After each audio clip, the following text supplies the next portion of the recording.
Ngantuk? Dia ngopi?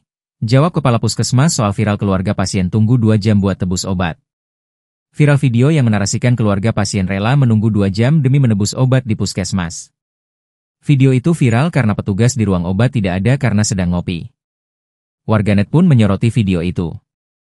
Mereka menilai petugas tersebut lalai dalam melayani pengunjung yang akan menebus obat. Sorotan lainnya, warganet mempertanyakan petugas yang ngopi hingga 2 jam. Hal itu terlihat dari unggahan akun Instagram Bangkalan Terkini, Selasa, 17 Juni 2025. Akun tersebut mengunggah peristiwa yang terjadi Puskesmas Kuanyar, Bangkalan, Jawa Timur. Dikutip dari kompas.com, peristiwa keluarga pasien menunggu 2 jam untuk menebus obat ini terjadi di Puskesmas Kuanyar, Bangkalan, Jawa Timur pada Senin, 16 Juni 2025, sekitar pukul 00 waktu Indonesia Barat. Kepala Puskesmas Kuanyar Rudi Hartono membenarkan peristiwa tersebut. Laporan video tersebut dikirim ke saya pukul 3.25 pagi dan pada pukul 4 saya langsung berkoordinasi dengan Kepala Ruangan Obat untuk menindaklanjuti hal tersebut, ujar Rudi, Rabu, 18 Juni 2025. Berdasarkan hasil penelusurannya, petugas ruang obat yang bertugas saat itu tengah keluar dari loket.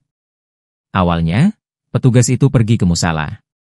Kemudian, ia melanjutkan ke warung untuk membeli kopi. Jadi dia sempat keluar ke musala, karena merasa ngantuk, dia ngopi, ungkapnya. Rudi menduga, petugas kamar obat itu tak mengetahui adanya keluarga pasien yang hendak melakukan pengambilan obat di loket. Biasanya petugas saat hendak keluar, akan pamit terlebih dahulu, tutur Rudi. Ini mungkin hilaf dan mengira di jam itu tidak ada kunjungan untuk pengambilan obat, jelasnya. Setelah kejadian tersebut, ia mengumpulkan seluruh stafnya terutama staf dari ruang obat untuk melakukan evaluasi. Ia berjanji akan melakukan pembenahan layanan di puskesmas yang ia pimpin. Kami langsung melakukan evaluasi, seluruh staf kami kumpulkan terutama bagian obat dan kami akan lakukan pembenahan, katanya. Akun Instagram Bangkalan Terkini mengunggah peristiwa yang terjadi Puskesmas Kuanyar, Bangkalan, Jawa Timur. Dalam videonya, terlihat seorang pria berpeci yang tengah mencari keberadaan petugas puskesmas. Sementara, pria berpeci itu mencoba mencari petugas puskesmas ke loket hingga ke lantai atas.